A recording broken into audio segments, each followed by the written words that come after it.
The next person to tell a recovery story is Earl Miller. He's the father of 2 little girls, a local artist, and a member of the Western Mass Recovery and Learning Community. Please welcome him in telling his story.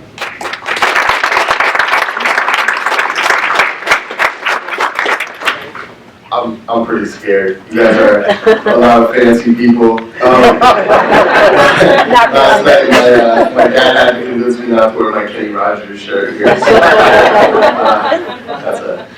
that happened. So I guess, I'm somebody who has been in and out of hospitals for a very long time. I started going to hospitals when I was 12. I had a pretty rough upbringing, and I think in hindsight, it made sense that at that point in my life, I wanted to hurt myself. I didn't know how to respond to these unusual things that were happening around me. And so I went to a hospital, and I was a foster kid, and I was not easy to replace. So I ended up being in that hospital for 7 months. And I got out for a few months, and I went back for a few months, and you can kind of fill my teenage years in by I was in the hospital as much as I was out of the hospital. When I was 17, I had a meeting with my team. They weren't necessarily my team, but they called themselves my team. And they discussed what they saw as my future. What they saw in my future was maybe a long stay in a state hospital, a lot of medication. I probably shouldn't have kids. I'm probably not built for that. I shouldn't get a hard job because I won't be able to handle the stress of that. So I should, basically I should lock myself in a closet, maybe get a TV, but not any cable channels. Don't want to scare yourself. And yeah, so that was what people saw from me, and that continued. I mean, the reality for me is we talked a little bit about substance abuse. I was medicated a lot as a child, so when I became an adult and I couldn't access those traditional services, I medicated myself. I didn't know how to deal with the world without like some chemical keeping me from getting too out of sorts. So yeah, that continues for a while. And I have a lot of diagnoses. None of them are fun. I don't have a likes to play volleyball diagnosis. It's like, it's all like anxiety stuff, and, I can be a little bit paranoid. The world is a scary place, and I don't know who isn't a little bit paranoid. But, so yeah, I really was somebody who felt fragile. I felt like the world needed to kind of make space for the fact that I wasn't capable. I had been told by really well-meaning people, and I'm not here to say that people who work in those places aren't good people. They're really good, they're really nice, and really well-intentioned people have done some really awful things to me, but I don't think they were bad. I've been to multiple partial programs. I know my friend Baxter here, he's a great guy. I've been to the Holyoke partial program about once a year since I've been in Massachusetts. And so yeah, I guess I say all that to get to the point of about a year and a half ago, I walked into the Western Mass Recovery Learning Community. I met them at the Holyoke partial program. They were there during lunch. I was eating my delicious ham sandwich, and they were hospital food. Hospital food is iffy, but Holyoke is pretty good. They're up there. Don't order the cheese cup. But yeah, so these people come in and they talked about this idea of like people are capable and recovery is possible, and that we don't have rules here. You can come in and we're not going to lock the doors behind you, which was a novel concept because everywhere I went they locked me in and they weren't going to lock me in. That seemed really cool. And so I went. And when I started out there, I didn't want to talk to anybody. So I hung out with the deaf community. And they were great.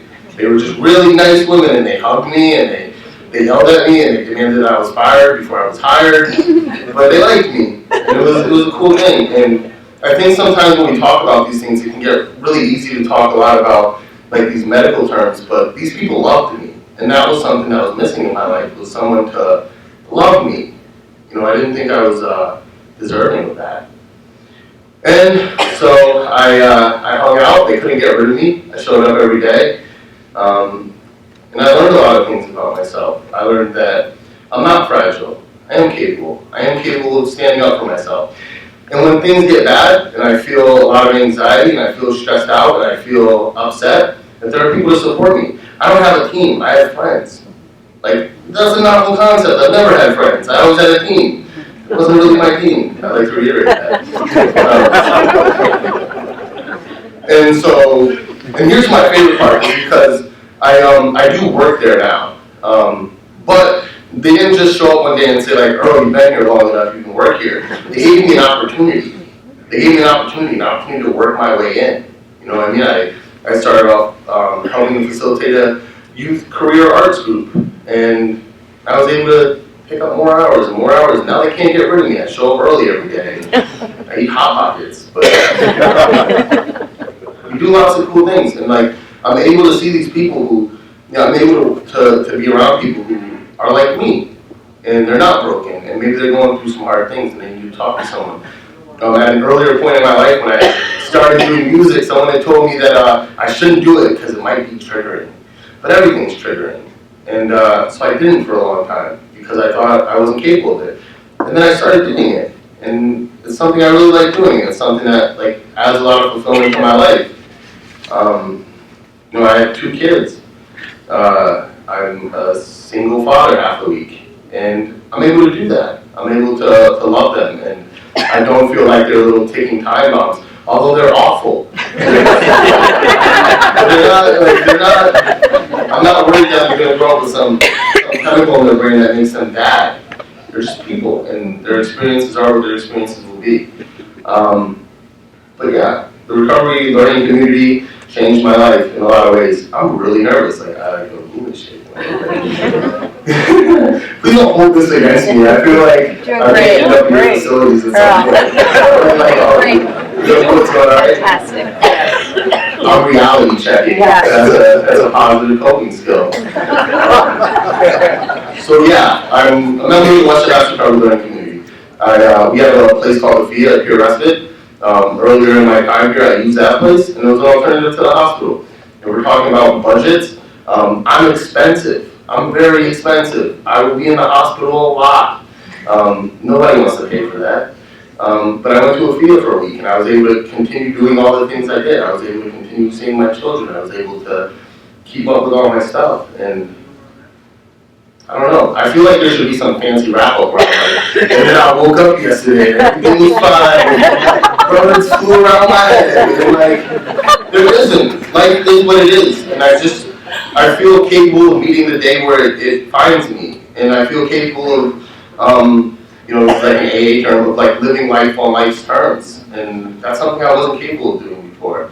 I felt broken, and today I don't feel broken. I just feel like a person having a human experience. My human experience may be somewhat different than yours, but it's not invalid, and I'm not incapable. And I work for everything I got, and I'm allowed to do that. So yeah, the girl before me did way better. But thank you. Thank you.